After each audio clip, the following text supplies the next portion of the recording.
Good morning. Welcome to the 2022 annual PFC conference. Bienvenue. We're so pleased to be hosting it here in Montreal. My name is Patty Faith, and I'm the chair of the board of PFC. I'm also the Chief Brand and Reputation Officer for Medavie, and Medavie has been a PFC member for several years now. I would like to thank our generous partners and donors that helped us make this conference possible. And of course, thank you to all of you who've come out to attend. As you can see, the room is full, which is very exciting for us. We're flattered and thrilled by the interest across our network in our conference. There are some attendees that are immunocompromised, and with COVID-19 remaining a challenge in our communities, I have been asked to repeat that we would like to strongly encourage everyone to wear masks, especially in the plenaries where we're gathered in a large group. We've also numbered the tables so that you can leave your belongings at the table and come back with the same group for future sessions. So with that, I'm honored to be serving as MC for part of this conference, alongside PFC's Vice Chair, Simon Mallett, who's in the room here somewhere and will be introducing himself later, as well as our President and CEO, Jean-Marc Majon. Merci, Patty. Donc, Jean-Marc Majon, PDG de Fondation Philanthropic Canada, et je suis ravi de vous voir. I'm CEO of Philanthropy Canada. I'm so happy to see you coming in from all corners of the country. I would like to say a few words on the land that we occupy today. It is my conviction that recognizing the territories where we all are living is an inalienable right. And here in Montreal, we are on the non-ceded territory of the Kanawha, and I'm sorry from my massacring the name, and then also meeting other Native communities as well. So we have, it is part of my professional and personal responsibilities to understand more about the communities that inhabited these lands. We want this action on our part, and I believe that my work is affected by Philanthropy Canada and helps us to advance to a more just future. Thank you, Jean-Marc. There we go. This is our first in-person PFC conference in 3 years, and certainly during my time as chair of the organization.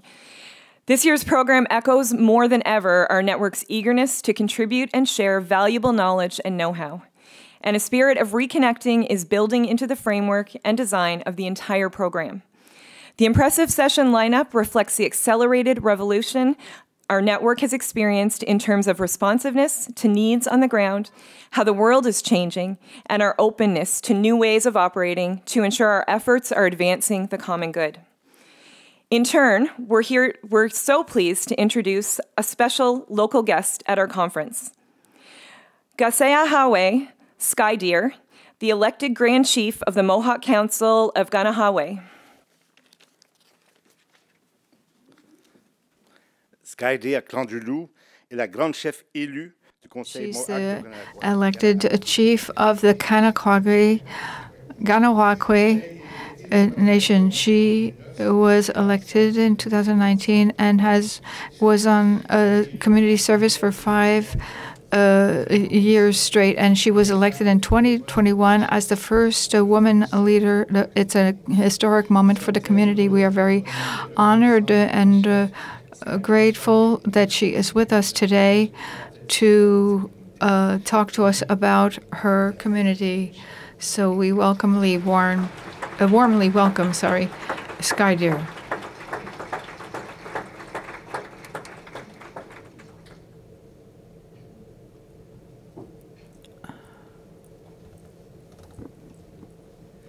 Bonjour tout le monde. Hello, everyone. Good morning, everybody. So, Gasanahawe Sky Deer, Yujats. Je m'appelle Gasanahawe Sky Deer. My name's Gasanahawe, Grand Chief of the Mohawk Council of Ganahaway. Je suis le grand chef de le Conseil de la Mohawk Ganahaway. Before I start, I'm going to do an opening blessing for all of us in my traditional language. And then I will translate in English, although my French isn't the best, I'll spare you with that one. So, Honda zia gadasawa, gwanekne dokaraniga wanage, a go in a head studio, girdu, Nyaukoa sugwai dizu, a gueguzino hoda desungwawi neganto zihunzade, zinorinet garuyad and a guadi, Detra the gadi a guegune ungue soa, then an on you kini stahan zihunzade, then a gueguzino hoda, gamha, de gotgo haje, ne you got the garitake. Detinurada nega negarunu, ne ene, you gone out the nawa, then a zinuguzu soa gudinagare. Detinurada go haguegu, ohunde soa, otera soa, then a ununqua soa, gaia neganto zihunzade, then a ne oni nejon hequa, asini godenosa, honeste os a heda, then a una uzera. Detinuradu gadi a guegu ne gahi soa, then a ne guatguana gatni ohundesa, then a onane a gaharunigan a guadi de turadane gudirio, then a ne oscanundu, guahuegu, garunda sua, then a ogure sua, then a wata ni gaguiroda, ne oni guahuegu ozida ungua, then a ozinua sua, then a ona ne gariada na guadi, de turadane yukisa togura di weras ne oni gaeri ne gawarage, zisegu yawara rajes then a radit negahawi. Then a degarakoge, the Tiduna Uradane, Sugadia Jakaneka Garakwa, then a ne oni, Yuki Soto Sataneka Garakwa, Zisego Yugudiot the Neganungue, Auderiwage, Ziawadu, Aze, the Hudigusudu Generadixa Ogua. Then a datin Radane Yudistok Guarunu, Zitgaruhiade, then a Igere, Toniori, Watkari Wakweni, Dogatena Dagri Hokdakwe, Izawadi, as was a Sudra, Zinohodas again Igorha. Done it all. So with that, in our culture, it's very customary for us to pass what we call the Ohonda Gariwadekwa, or the words that come before all else. Because for us, in our original instruction, after creation, we were told that the earth, our mother, provides everything for us to sustain life for humans on this earth. So with that, we acknowledge all of the beautiful people that come from all around the world. We acknowledge the water. Water, we say, is life. It is important for us to survive. And then everything that is in the water, the fish that give us sustenance. And then we go into the plant life, the grasses, the medicines, all of the things that, the fruits, the things that we plant that, again, provide us food and allow us to continue to thrive here. And then in the bush, we talk about the animals, the importance of the animals, the trees that provide us air that we breathe. All of these things from the ground all the way to the heavens, including the sun, the moon, the stars, whether you acknowledge it or not or understand, they all have interconnectedness. They all have purpose. They all create this cycle of life. So for us to continue to acknowledge all of that as Indigenous people and sharing that with you here this morning, to bring all of our minds together in that way, opens up this conference for you to shape your mind and understand that, you know, everything that we do every day, when you wake up, when we say for us, Awah Nizarda, you take another breath. You acknowledge that you were lucky this morning to wake up and still be here with us today. So let that be in your minds in terms of our opening. So again, as was mentioned this morning, ne giga unhudza, ne jochage gawayats, ne raunawa, ne unhudza, ne ganyagahaga, danahadunashoni, ungwe hunwe sua. So we say, welcome to the territory that we call Jochage, Montreal, the unceded and traditional territory of the Ganyagahaga, or the Mohawk people, and the Radunasuni people of the Longhouse. So with that, our conference is now opened, and I will turn it over to Jean-Marc. Patty?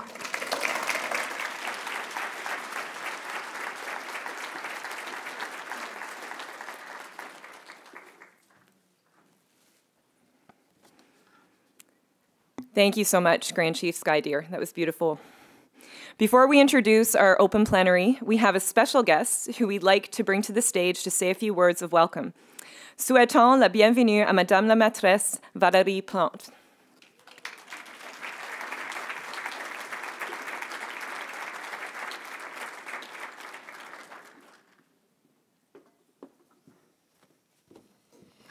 Bonjour tout le monde. Good morning, everybody. Pour commencer, permettez-moi de nommer quelques personnes qui sont présentes dans la salle. Grand Chief Sky Deer, merci de nous recevoir. Bien sûr, la grande chef également, Mandy Gould-Masty. Monsieur Ghislain Picard, qui est le chef de l'Assemblée des Premières Nations Québec-Labrador. Patty Faith. J'aimerais aussi saluer Monsieur Mangin, ainsi que Madame Liliane Perecha, qui est la PDG de la Fondation McConnell. Dear guests, Mesdames et Messieurs, très heureuse d'être avec vous ce matin. As I am the proud mayor of the only francophone metropolis in North America, I will be speaking in French, so I invite you to use your translation device. Tout d'abord, permettez-moi de rappeler à tous et toutes que... Let me remind you that we are on non-ceded native territory, and I would like to thank the Kanien'kehá:ka Nation for their hospitality, and I welcome you to Montreal. Welcome to all members of the network and of all the Philanthropic Association in Canada. It's so great to welcome you to our beautiful city in this Pan-Canadian conference. We yesterday celebrated the Truth and Reconciliation Day, and today, with this important event, we have the opportunity to recall the inestimable share that the Native people have had, that the Indigenous people have had in our development. They are completely concerned by the climate change, by territories, by housing, by social programs and discussions. They should be part of all the decisions and all of the discussions that we need to put in place collectively to have our societies succeed. Foundations also have a very important role to play in reaching our objectives. We have two major parts to that. We have economic transition and we have housing. For the economy, there are things that we are doing and people that we are working with to help us go even further than if the city were to work alone in their corner. That's not our style at all, neither nor the style of our administration. We like to share, we like to be open, we like to have the contribution of a lot of different areas, and foundations are an important part of that. The collaboration that we set up has enabled us to co-create an ambitious plan for carbon neutrality for Montreal. So we need to adapt our territory to climate change, because we are seeing it more and more often and more strongly that there is climate change, and it is hitting us more and more hard, whether it's Fiona or Yan or the rain that we got in 2 days the other day. That was enough rain that we would have normally had in 1 month. So this is happening throughout our territories. We have to fight back. We have to adapt our territories and our cities and our streets and our small streets and our houses. And when climate change hits, these are real human problems that happen, and this for us is unacceptable. So this partnership that we did with foundations, please allow me to name Trottier Foundation and the Trottier Foundation that enabled us to create Climate Montreal with 46 very concrete actions. And it also includes 50 organizations with environmental groups and groups that are working on the economic level, universities and private concerns as well. There's also Trottier Foundation, but there's also the Greater Montreal Foundation. Mr. Berland is in the room today, and Mr. Eric Saint-Pierre are major players in those foundations. So hello.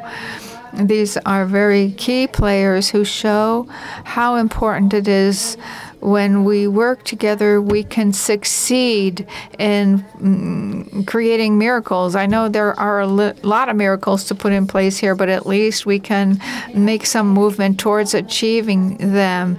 One thing that's important for our administration is that we need social equity. For us, it's important to work with all civil society groups and foundations so that that value should be really the basis of everything we do in terms of ecological transition. So I'd also like to say, in conclusion, that for the city, the climate change is something that takes our attention constantly, and it is our pleasure to receive COPCAN, who's going to a conference on climate change, and this is a very key moment, and you're all going to be called to participate in that, whether through civil society participation or other activities that will be put in place to show us how important it is to work together against climate change. So the other thing is, and I hope that you're going to have a lot of great ideas coming out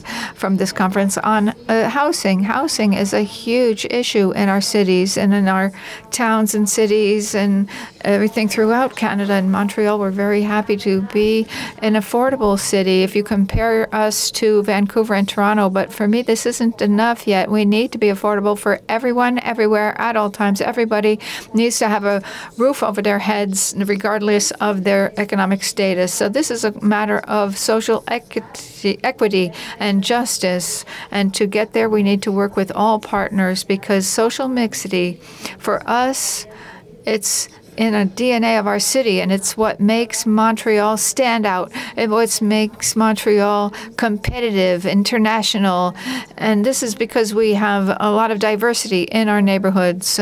So I would like to, and mixity. So I would like to wish you 2 great days.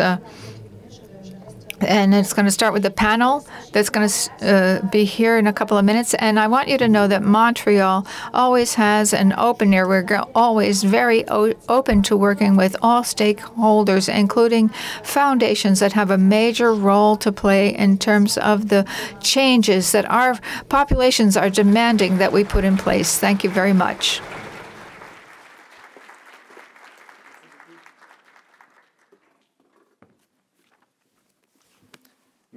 Merci beaucoup, Madame la Mairesse. Thank you very much, Madam Mayor. Just to show how partnerships with foundations and the City of Montreal can solve the climate crisis and the housing crisis. Here's an example. 7 years after the Committee of the Truth and Reconciliation, we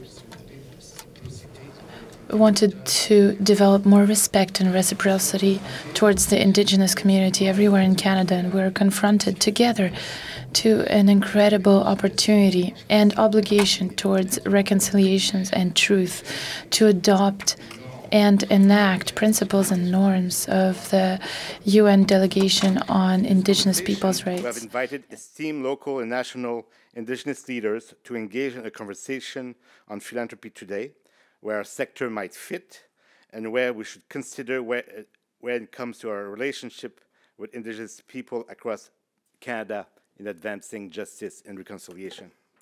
I will now ask the opening plenary speakers to come to the stage, and I will pass it over to our moderator for this session, Madame Paressa, CEO of the McConnell Foundation, to introduce the panel.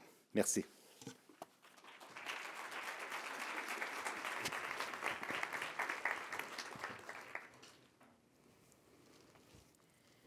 Please have a seat. Donc, est-ce que technologiquement, ça fonctionne bien? Vous m'entendez? Oui, super. Alors, pendant que nos speakers se joignent à nous... So while our speakers are joining us, I would like to say that first of all, I'm very honored to share this stage with such important people.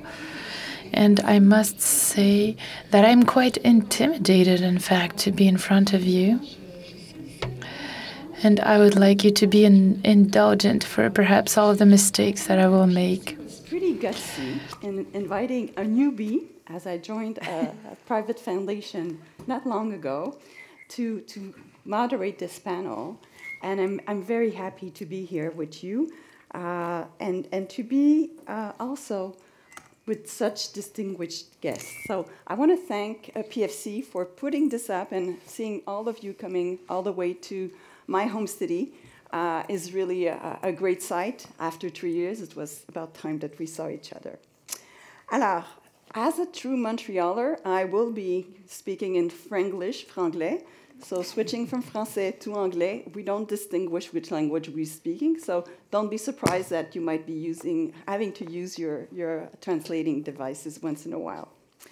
Alors, comme fille d'un père réfugié, I come from a refugee father. I came here in 1958, and of a mother who arrived here in 1654. But I'm very grateful to Indigenous people who are the stewards of this land, and I am also very grateful to Kanyankaraha and the Anishinaabe peoples to have welcomed my family and allowed it to live to our full potential. Four wonderful people who's going to be speaking to us this morning. Donc la façon qu'on va procéder, je vais les. And the way that we'll proceed is that I'm going to introduce them very quickly. You have their bio in your document, so I will be very brief. And then they will give you some introductory remarks. I will ask some questions, and after that, the people in the room will be able to ask questions as well. With Grand Chief Picard, he is a chief of the Pessamit community, and since 1992, he is the chief of the Assembly of Indigenous People of Quebec and Labrador, which has 43 chiefs from Quebec and Labrador. I will let you introduce yourself and also share your impressions on philanthropy and the Indigenous community.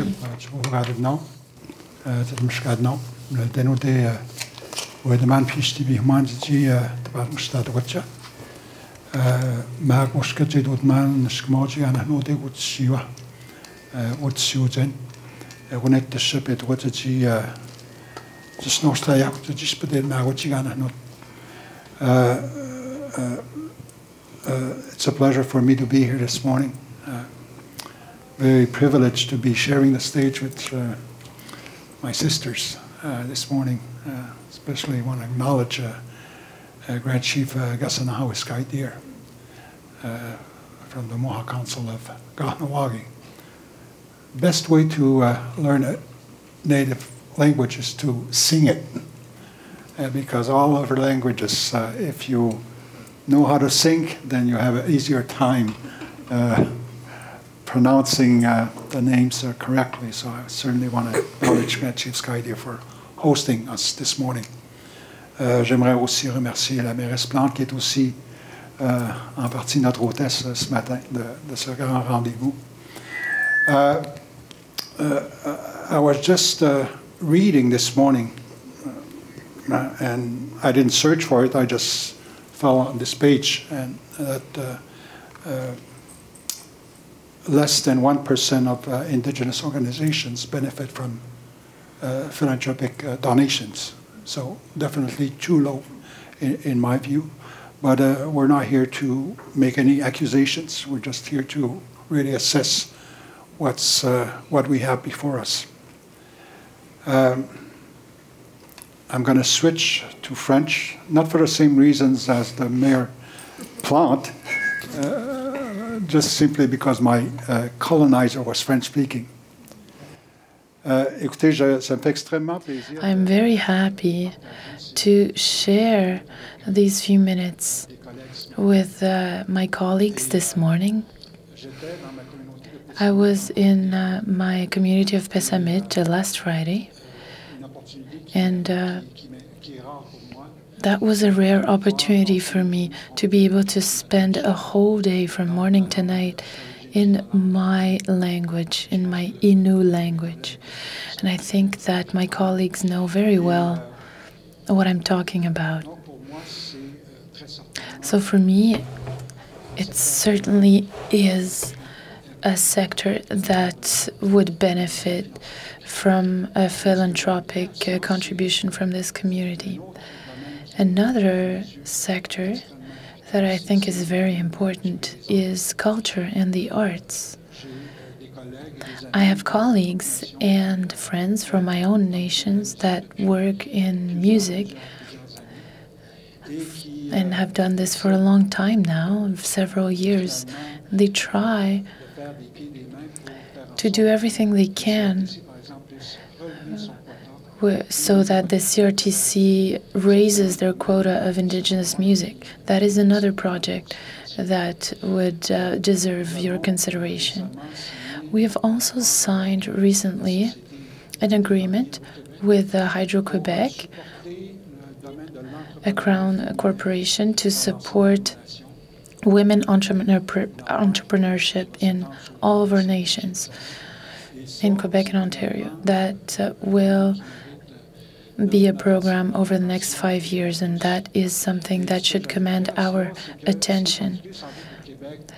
What is particular in Quebec, and I'm not sure whether it's the same everywhere, but for 30 years we've tried to forward social economy because it is very dear to our hearts and very close to the principle of the traditional economy of our people. So that is another very important aspect that is deserving of philanthropic institution considerations. Another point that I would like to advance and to echo our mayor Plante, there is housing and another marginal situation in the marginal sector in terms of financing is homelessness in Montreal and the whole country. That is another sector that I believe deserves special attention, because for us, Indigenous or non-Indigenous homeless persons are a very sad reality. They have human rights that deserve to be considered. And in our communities, some members, some by choice and some without a choice, decided to reside in a shelter. They also deserve our consideration. Finally, I would like to underscore the contribution of the philanthropic organizations that rose up to the challenge of the objectives of the Truth and Reconciliation Commission. For me, this is alliance, and that is a concept that's very dear to my heart, because we really try to bring down preconceptions and try to bring down the walls in our society. We contribute to that quite a lot. Since 2 years, we try to put together a plan against racism, and that is a very important yet underfinanced reality. It is perhaps well known, but it is disputed. So we should find ways to support initiatives that are quite innovative, and we should try to get better understanding of the issue so that we have collaborative initiatives. This is the message that I would like to part on, and I hope that it will resonate very strongly in our communities. Thank you. So, Grand Chief Mandy Gold-Masty, you're next. So you're a member of the Cree First Nation of Mwaswanipi. I'm sorry if I mispronounced that. You're the second woman elected Deputy Grand Chief, and you're the first woman to be elected Grand Chief of the Cree Nation.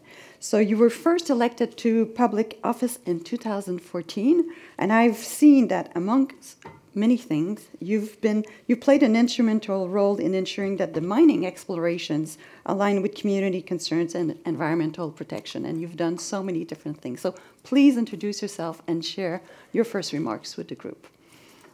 Very much.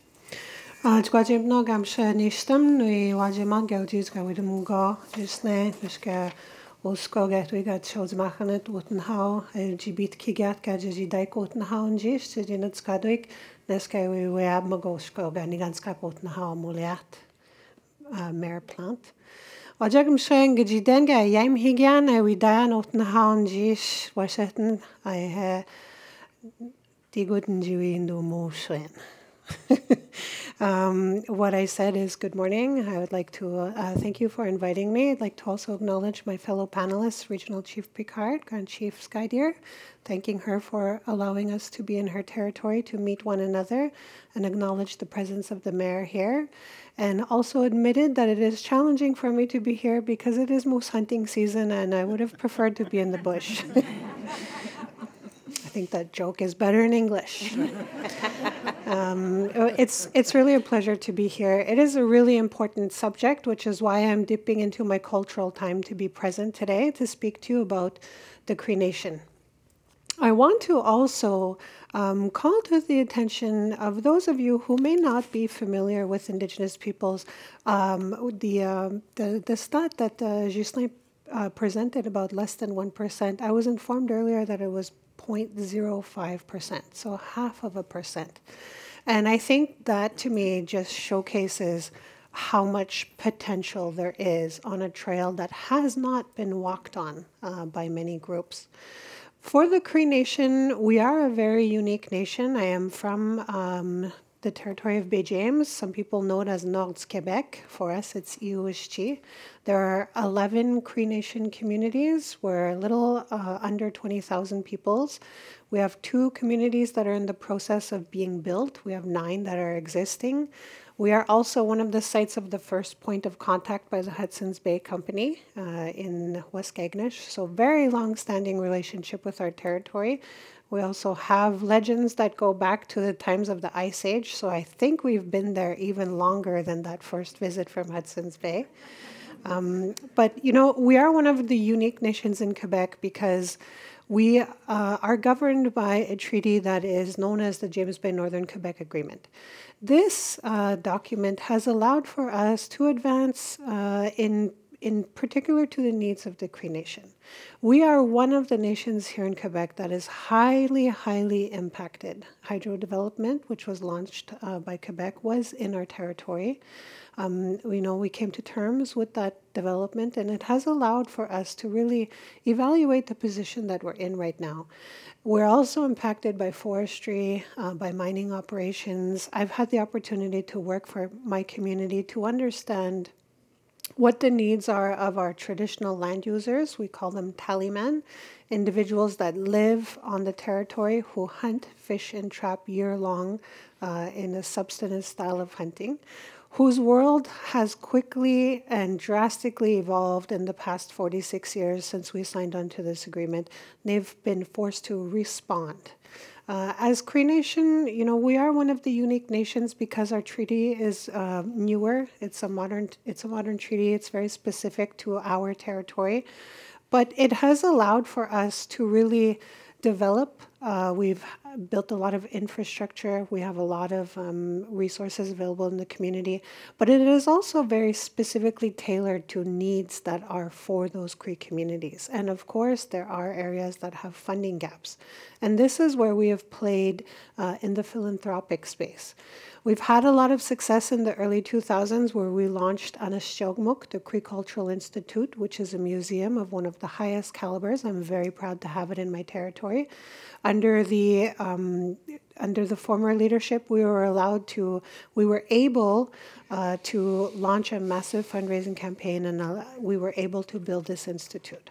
Now our foundation has shifted, and it has really geared itself towards meeting the community needs. Where are the spaces that we feel that we can put philanthropic dollars towards? For us, I think the common thread that you'll hear today is language and culture. We are also one of the nations that are seeking to ensure that there are additional resources put forward to the protection of our identity, regaining of language for those who have lost it, and also additional measures that allow for people to have the transmission, the transition, and the transfer of traditional knowledge to our youth. We have 60% of our population that is under the age of 18. It's a massive need for us. We have many other priorities, things like art, health, mental health for us was a huge one as we come out of COVID. We also this year declared the Year of Special Needs. This was one of the initiatives that we did in partnership with our health board, our education board, and we launched the Year of Special Needs to acknowledge those members in the territory who very often have to come to large metropolitan cities like Montreal to receive care for their members. And I truly believe that these members are entitled to their rights as Cree. They're entitled to full access of the services that they receive as beneficiaries. And we're doing everything that we can to keep these members in the community. So I was really pleased that this initiative was very successful. We have, in the previous term, come out of a Protected Areas Network where we did a lot of conservation work in partnership with a lot of philanthropic organizations. And this year, as we reframe our Iuino Foundation, we're really trying to target and align the specific areas where those gaps are. And I'm really pleased to be here today with you, and I hope to share more in detail what we're looking for and trying to understand what is it that the philanthropic community is looking for when they want to partner with Indigenous peoples, and hopefully share my experiences on how we've had some success in the Cree Nation, and to give maybe guidance as well, and to hear from the successes of my fellow panel members and the experience of Victoria here. Thank you. Thank you. Merci beaucoup.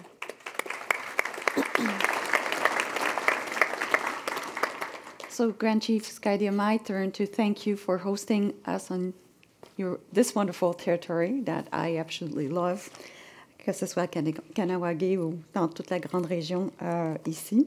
So you've been introduced, but I'd like to add to that introduction that you're very passionate about issues pertaining to the protection of inherent rights, the revitalization of the Mohawk language, and the survival of the cultural identity for your people.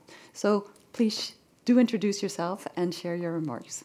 Okay, so what kunurad is awego, Gasanahawe Skydeer Yajats, Ganawage ni the Wagano, Wagatahuni ni Wagitaroda, Danine Honda Eden, Nerdizahias, Ona ne Zosara Ona, Zinahe, Dana Guahigazi, Wagatsanuni, Ziga Igasque, Scutne ne Gislin, Mandigal Masti, Victoria, Dana Guegu, Unka Ganto, Mwanizarade, Diada Azawada Husa de Dinohoda Yakotarha se Yori Hoana ne Mwanizarade.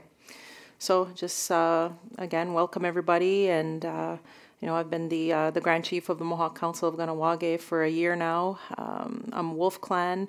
Very proud of my heritage and the fact that I was able to go to a school in the community that was an immersion school from my people. There was a lot of my family that was in the schools teaching.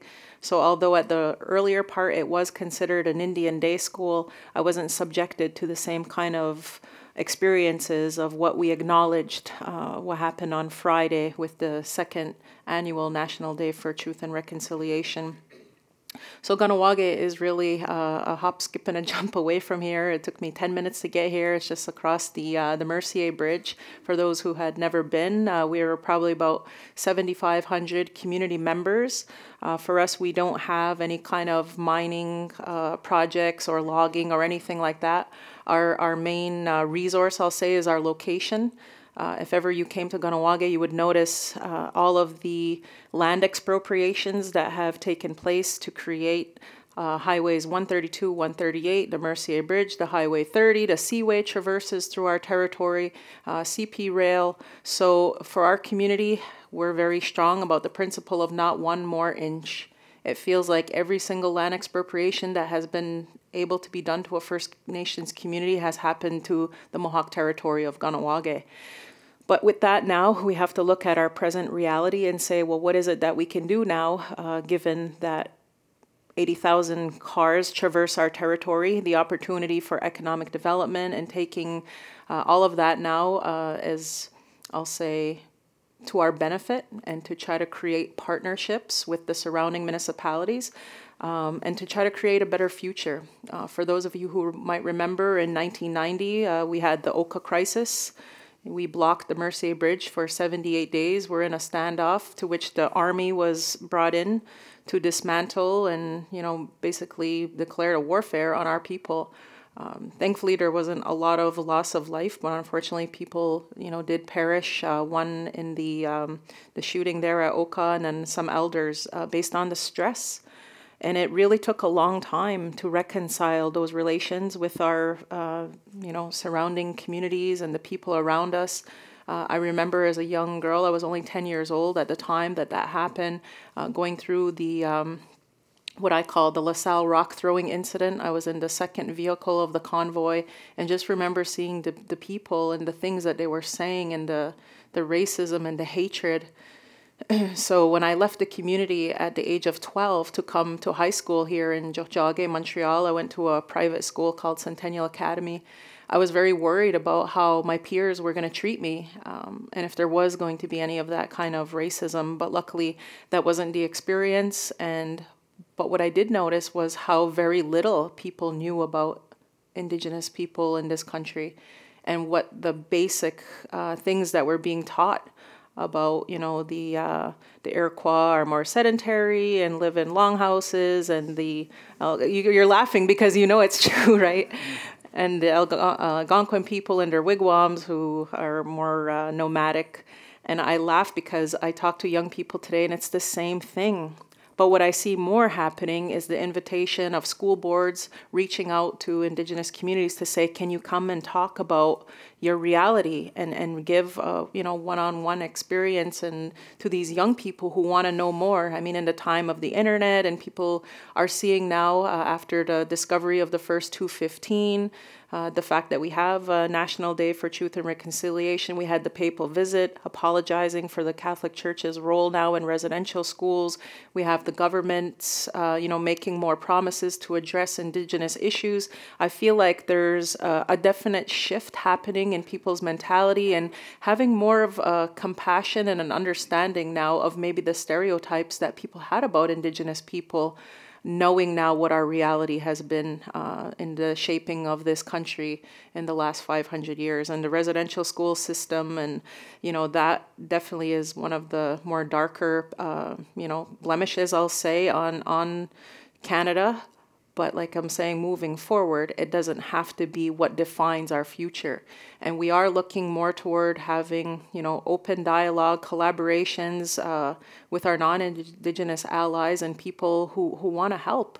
When I look around our community, as Mandy Galmasti mentioned, the necessity for us now, after that whole experience, to strengthen our Indigenous languages, to reclaim our cultures. We have such a beautiful culture. I was able to share that Honda Gariwidekwa with you is just one component of, the things that we do in our cycle of ceremonies, and the singing and the dancing that we do for all people. Although it's within our culture, we always say that if ever we were to stop doing these things, they would have dramatic impact. And when I read the 2021 report of the Philanthropic Foundations Canada about, some of your values and principles are very much aligned with ours, about respect and about taking care of each other and about the natural world, the environment. We talked about global warming, all these things that are happening as humanity. We have to do better. We have to take care of each other, because things are only going to continue to get worse.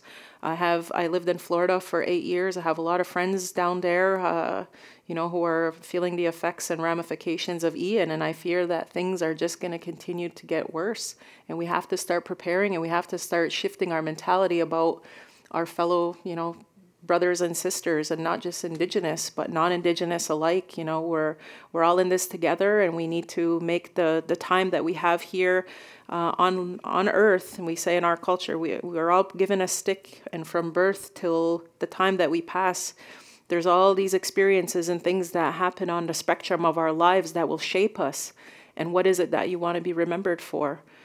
For us, it's not about wealth accumulation and, doing all these things that, when we look at the impacts to the earth, this is what is making our mother sick. And at the end of the day, is it worth it, for the spirit of us wanting for progress and development? And, we really need to rethink what our objective and our time here on Earth is supposed to be about. It should be about family. It should be about relationships. It should be about caring for each other, taking care of each other. And those are the principles and values that I think most of us want to live by, every day. And it's not just an Indigenous concept, but, we're really looking forward to the dialogue here that we'll have on this panel today and seeing how together we can make a better future for everybody. So, so thank you all for listening to my opening remarks, and I'm looking forward to the day. Nyawa. Thank you. Merci. So Victoria, I'll let you share which nations you're from, because I don't want to mispronounce them. I'm sure I will. But you're currently committed to the work and development of the Indigenous People Resilience Fund, which is a new national fund that came out of COVID-19, that started in March 2020. You've served as a director of numerous boards of directors in this field so you have lots of great advice and experience to share with me. But please do introduce yourself and let us know what you think of where we are at right now. Thank you very much. Bonjour, kwe. Bonjour and hello. It's great to be here today on the territory, and I'm going to see if I can say this right. Ganinkahaga. Ganinkahaga. Montreal, where known to be a meeting place for ever, I guess. And it's great to be with Chief Skydeer and Regional Chief Picard and Chief Mandy. I've never shared this stage with 3 chiefs before. So, Victoria Grant, Indigenous, Timiagma Anishinaabe Kwe, Mong and Doden, Timiagma Ndujimayan, and Diane Noongam. What I said is, my name is Victoria Grant. I am a woman of the Deepwater people, and my clan is Loon Clan, and Temagami is my home and where I live. I also always introduce myself as a member of the Temagami First Nation, a status that I've had the opportunity to be part of because of the Indian Act. And I say that because we talk about Indigenous peoples and we talk about where we are. And when you think about we always say that people don't realize that Indigenous peoples have lived in the third sector. And when I talk about the third sector, we talk about the public sector, we talk about the private sector. And the third sector is that sector of social welfare. And that's where we've been put through the Indian Act. And that's really important to I think, to understand and know as we think about where we are and we think about philanthropy. When I think about philanthropy, I often think about, I say this often, what is philanthropy? All of us have a different view of what that is. And a simple definition is it's the desire to promote the welfare of others, expressed especially by the generous donation of money to good causes. But the word philanthropy is derived from 2 Greek words, and it means love of humankind. And that really talks, so for me, I really engaged in philanthropy because of that, because I love people and I love to do community things. And so I guess when I think about philanthropy in the Indigenous community, in 2008, a number of foundations got together for the first time ever in Canada to discuss Indigenous, what work was being done in Indigenous communities. And it was the first time a number of these foundations got together and actually participated in ceremony, in an Indigenous ceremony. And this was in Winnipeg in 2008. Since 2008, there have been many things that have happened, but Justice Sinclair challenged us, challenged the philanthropic community with a challenge that said, What are you guys going to do to bring the 94 calls to action to life? And there were a number of us who got together and we developed a declaration of action. And in 2015, at the final event, that declaration of action was presented to the to the Truth and Reconciliation commissioners. And it was a commitment to do this. It was a commitment to learn and remember. It was a commitment to understand and acknowledge. And it was a commitment to participate and act. And there are a number of foundations in this room that have signed that declaration. There are a number of them who have not signed a declaration, but are doing the work. And it is really interesting because in 2010, the Indigenous Peoples Resilience Fund could not have happened. We didn't have enough Indigenous people in the philanthropic world to do it. In 2020, in March of 2020, we put out a call and we invited 40 Indigenous people who worked across Canada to come together and talk about creating a fund to fill the gaps that COVID-19 would create in our communities. That was a moving moment for me because I did not believe I would ever live long enough to see an Indigenous group of people working in the philanthropic world to create a national fund that would serve the community. And when we got together, we weren't sure we were creating a foundation, we were just acting. And we had people around that table who said to us, you need to slow it down, you need to take it slow. And Mary Simon at that meeting said, when the whale comes to the shore, we don't ask who knows how to cut the whale up. We just do it. So we're here to look for champions, and that's what we got. Since 2017, we have put over $9.5 million into communities across Canada. And we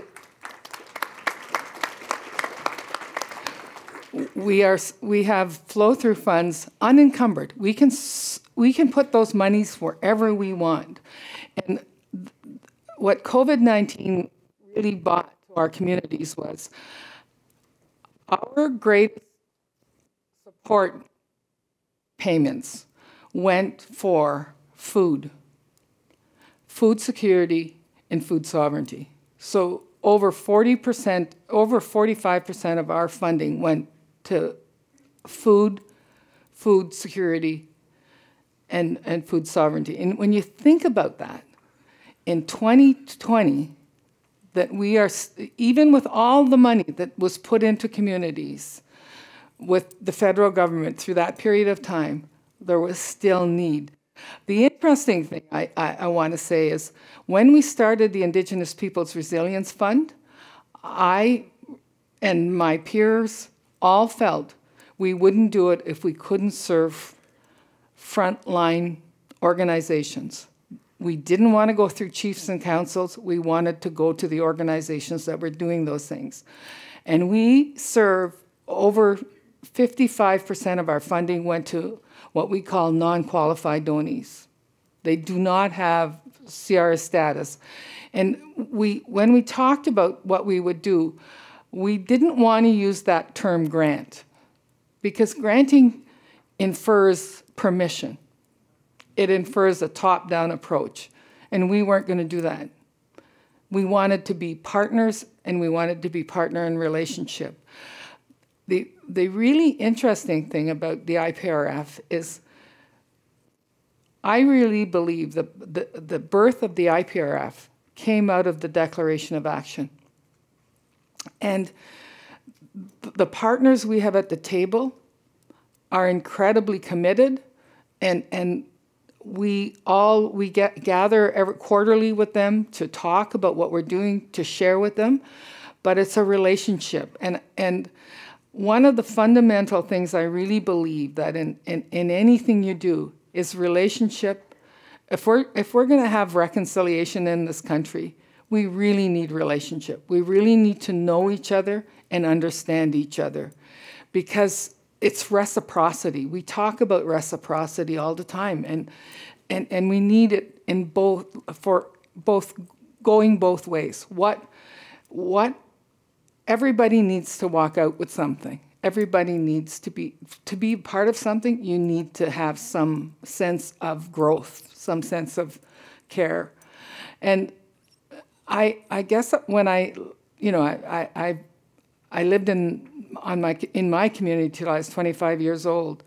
I dealt with the federal government. I'm back in my community working as the executive director right now, and I can tell you that I was there in the 70s.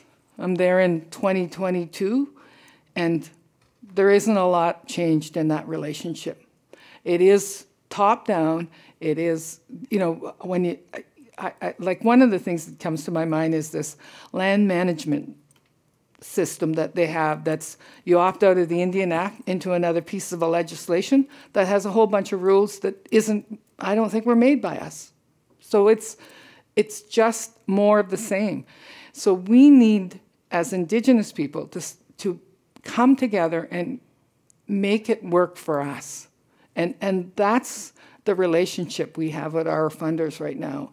And I appreciate all of those who are in the room today who have supported us through this. But again, I've been in the philanthropic world for 30 years. It's a relationship I've built with a lot of these people, and I have put as much in as I take out. So I think it's really important. Thank you.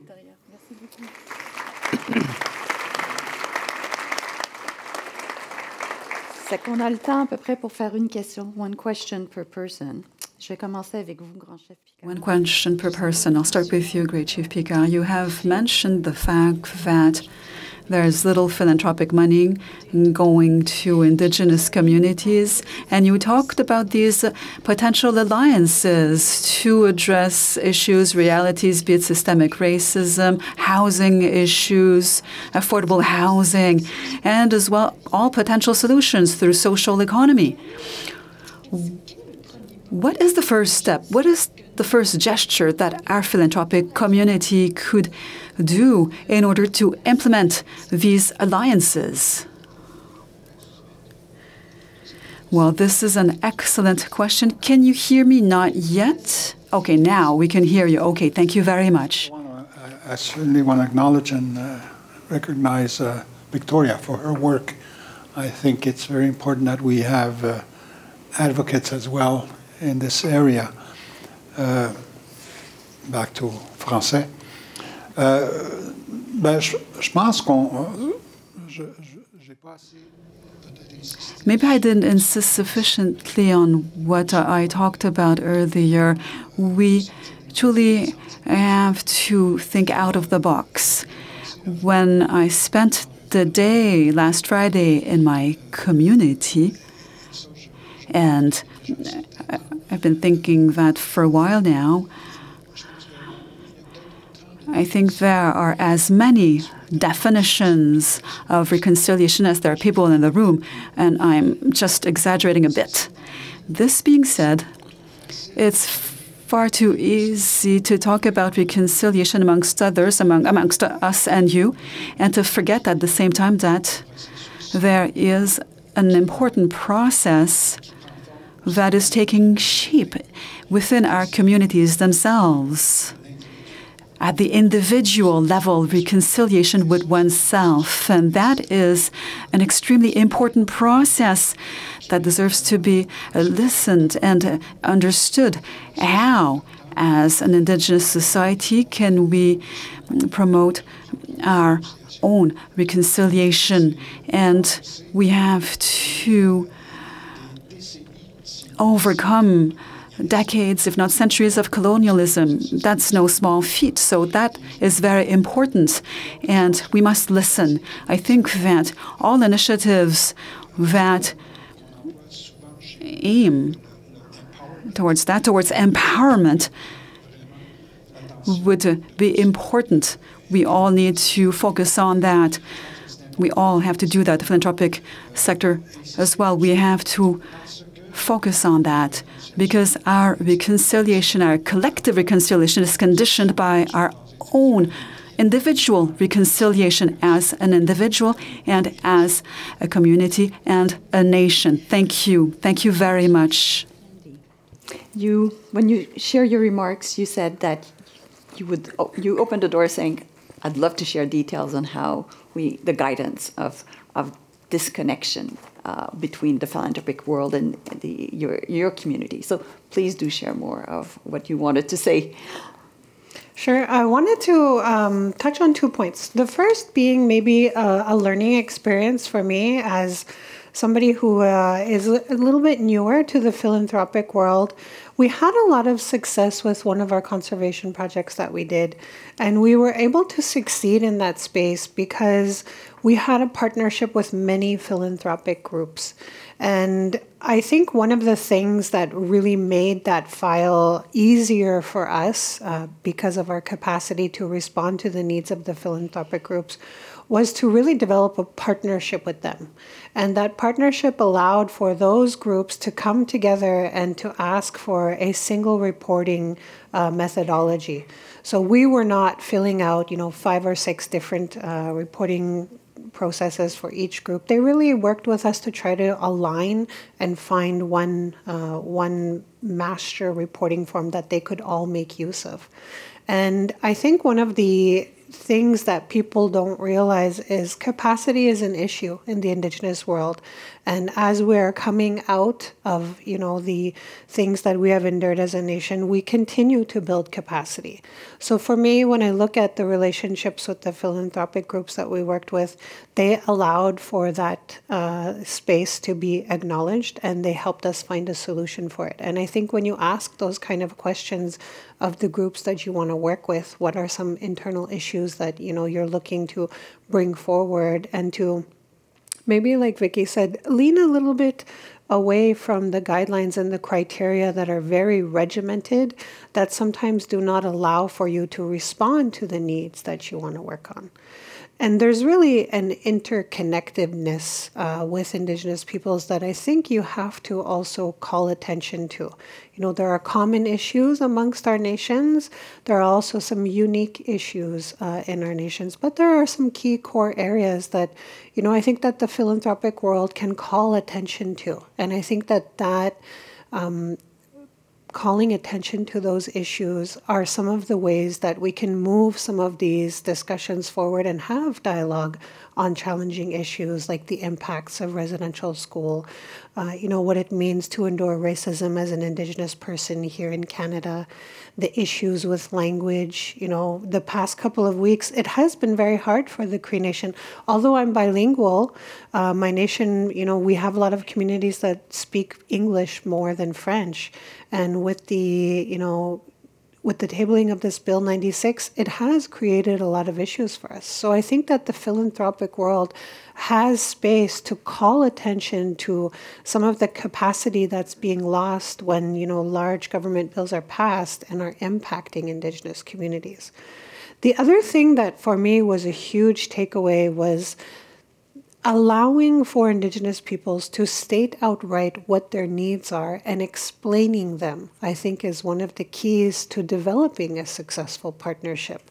When I first met Vicky online in a Zoom, she talked about we do not use the language of granting. And I was so blown away by that because it was so concise in the way that she said it, but it also made so much sense.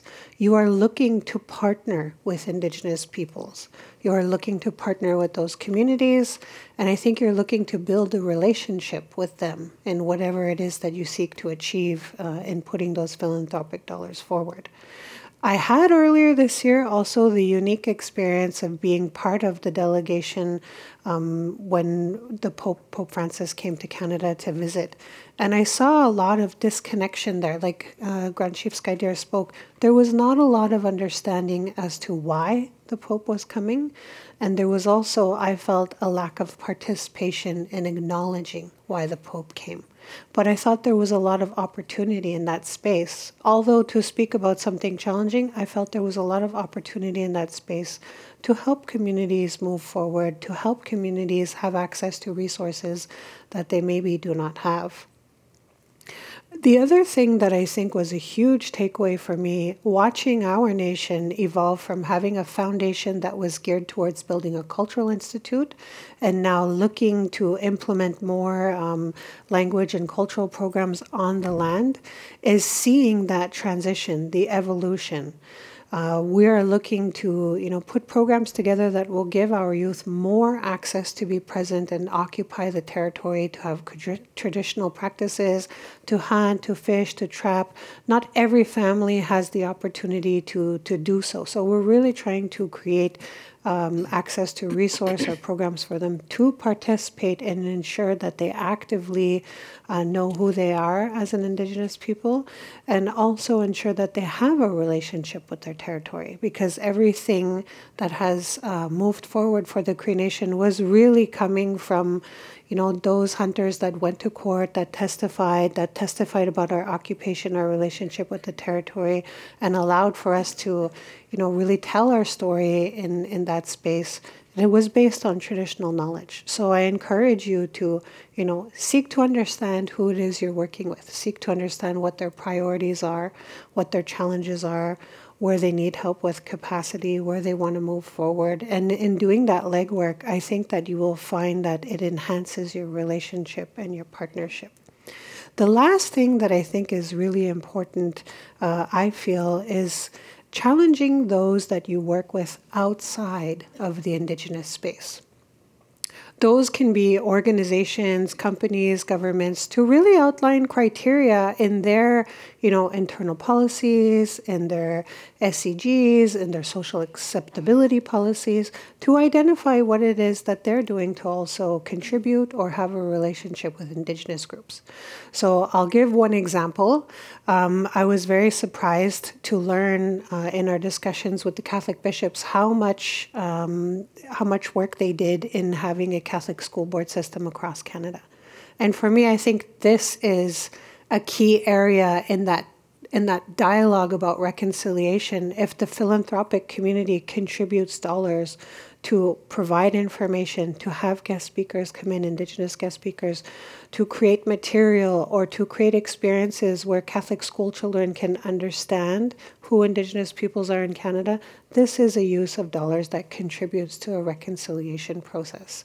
It is, such a small space, but I think it is one that's really important, that your philanthropic dollars can go towards Indigenous communities trying to build up or move forward, but also towards calling action and attention to those groups that you work with that also have a role to play in this reconciliation process.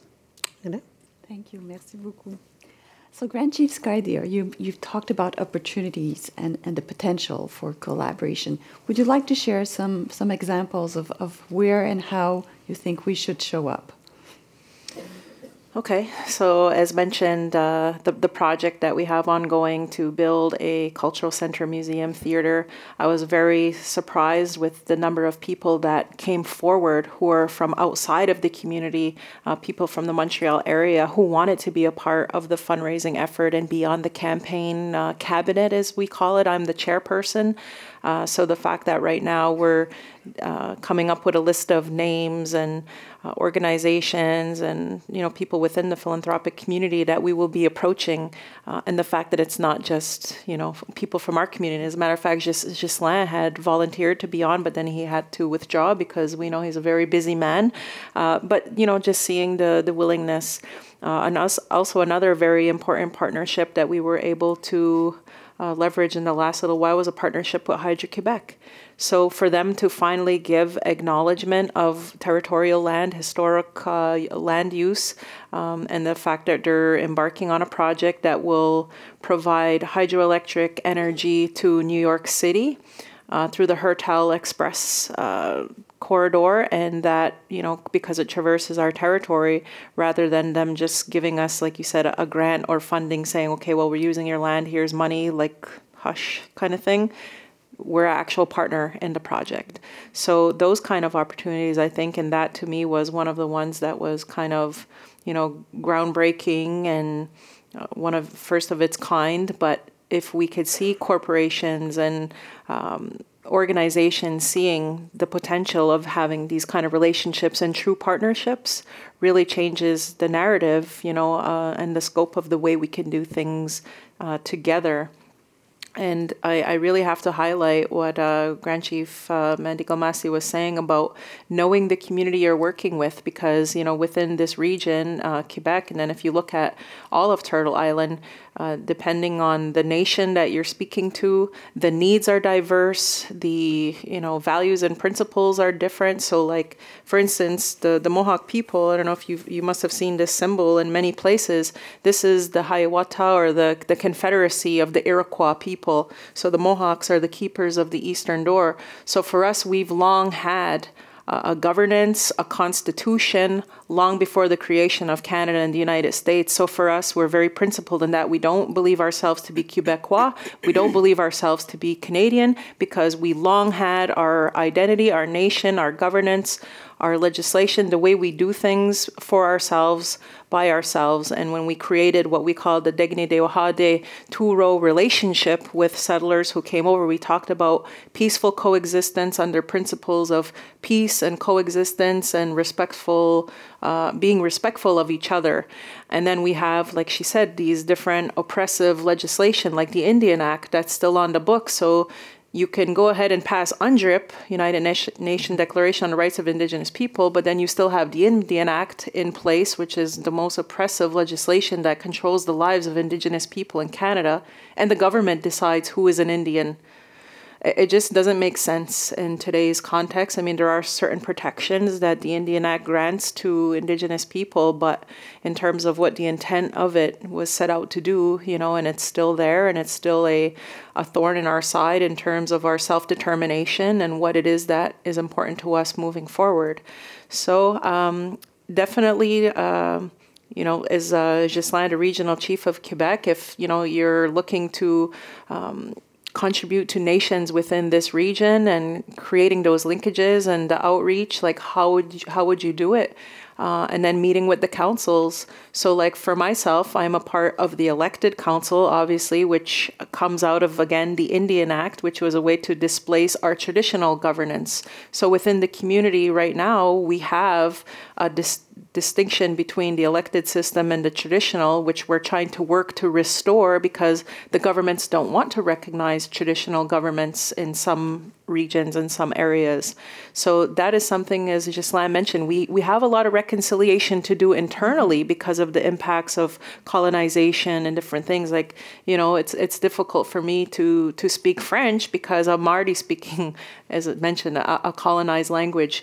But it's a means to an end. I look at it as a tool, and I'm not averse to learning French. I have some knowledge because of, living in this province and having to go to school and, requirements. But as Chief Masti said about Bill 96, and now we see it as another forced imposition of another language that we're going to have to use to get to, being professionals.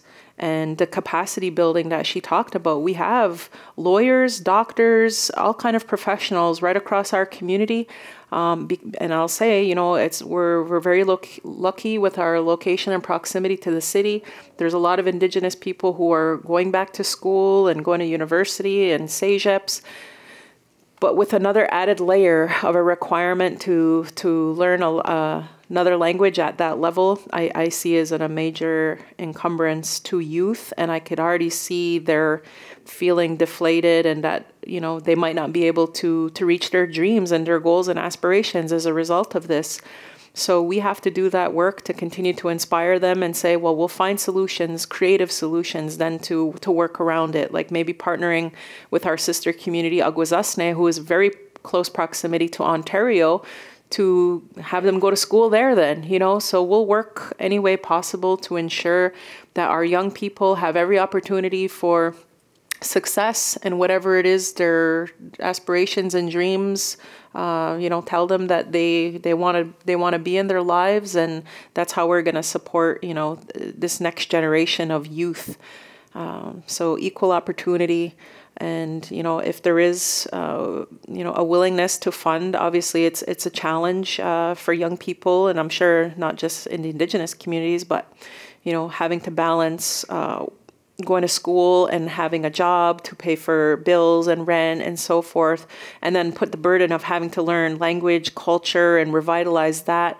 And then if they have to learn French, like it's a lot of pressure what we're seeing our young people being faced with right now. But, you know, I definitely think that there's a real willingness, you know, for young people to feel they want to contribute, they want to be a part of, you know, society and the economy and everything that's, you know, moving forward. But again, keeping in mind certain values and principles like environmental stewardship. The decisions that we make today impact the 7 generations and the children yet to come.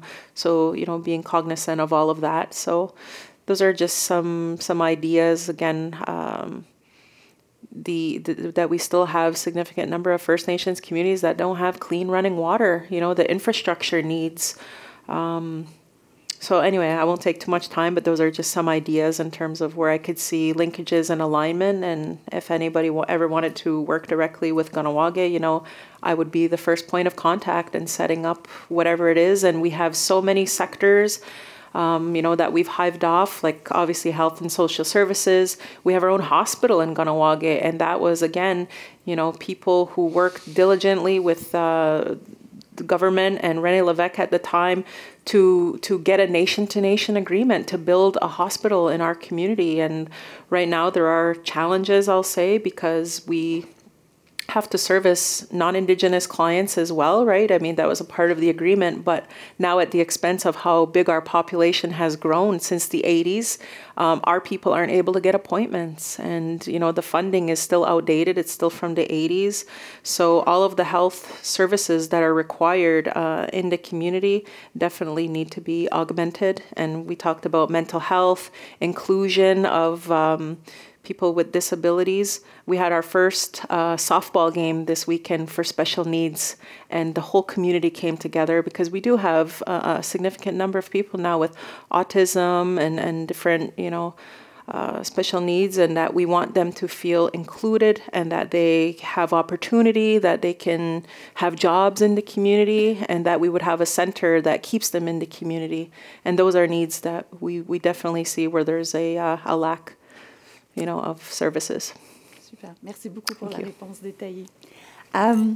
Vicky, you've mentioned a Declaration of Action of Circle of Philanthropy. There are more or less 45 signatory foundations that are participating in this relationship, reciprocity, you know, journey. You're a pro in our sector, and talking to our colleagues here, what is it that you would give as best advice, how to get engaged, to commit in this journey so that we're together walking on the same pathway? It's interesting. I think the first step is really to learn where you are at. And what I mean by that is we talk about Indigenous peoples all the time, and so the pressure people feel is they got to know about Indigenous peoples, when really, if you're living in Montreal, you need to know about them. You need to know about the people around you first. Get your understanding and your footing where you live, and then start to learn about other communities. I just reach out and get to know, go to a friendship center, go to any kind of, like, engage in some way. Read books, read stories, read the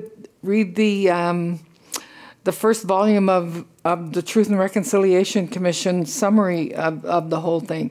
You will get a lot of knowledge there. It's interesting because the other part of this is, when I sit with people, a lot of times people will say, this is going to be a dumb question. There's no dumb question. And there is no dumb question. It's okay not to know. It's much better if you reach out to somebody you trust and you're comfortable with. to ask what you might be thinking is a dumb question, because that's the first thing.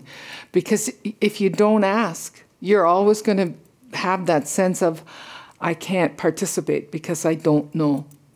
And you need to know. So that was be my greatest recommendation is, and you know, I've sat in rooms many times with people where we sit and the communication is broken down and we don't know it. And I've sat, and I'm going to say this, I've sat in rooms where Indigenous people are saying things that make people not be able to respond. But I've been in the other side of that too as an Indigenous person where, you know, we're sitting there with non-Native people and they think they've got commitment from us. When we walk out that door, we're laughing about it and we're making comment about it because we didn't have the trust to say it out loud in the room, and we left these people walking out thinking they had agreement when really they didn't have agreement. And so finding that safe place to have safe conversations and not be afraid, I think is really important. You know, Wanda and I often talk at the IPRF about meeting people where they're at. And they meet us where we're at. And I think that's really, you know, it's about honoring, I guess it's about the 7 teachings, that of honor, respect, you know, that reciprocity of relationship, I think is really important. Merci beaucoup, Vicky. Je regarde Jean-Marc. Hi, I'm looking at Jean-Marc. Do we have time for another question from the room? One question from the room. Who wants to volunteer to ask a question? Because we're on time, so I just wanted to see. No. So I think we had many wonderful comments and suggestions and opening the conversation, well, pursuing the conversation, I should say.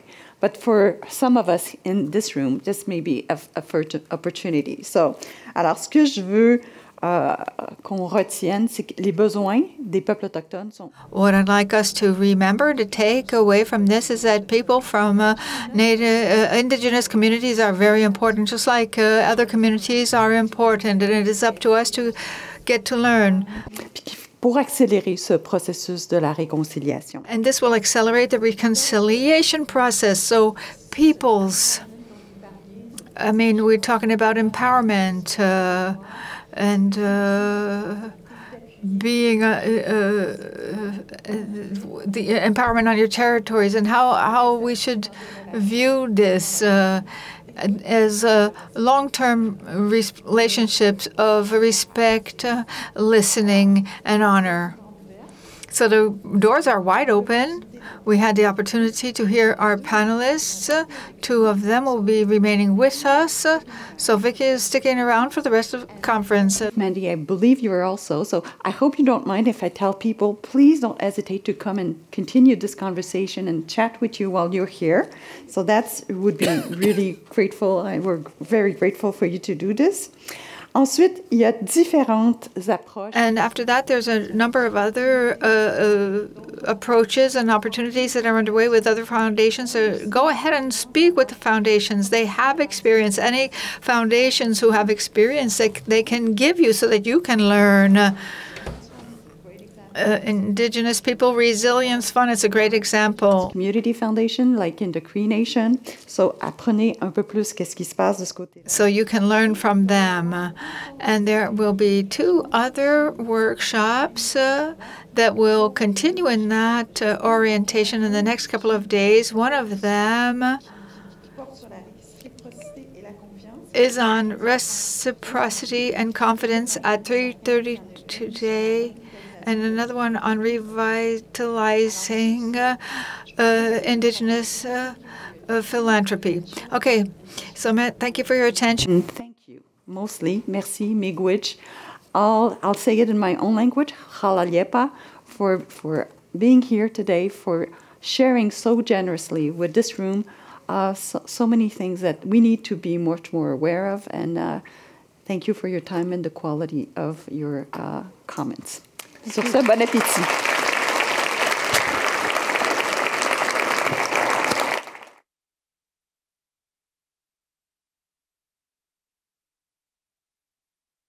Hi, everyone. So I'm just going to echo that thank you to our panelists. That was a fantastic conversation. Thank you so much for your honesty and trust in us.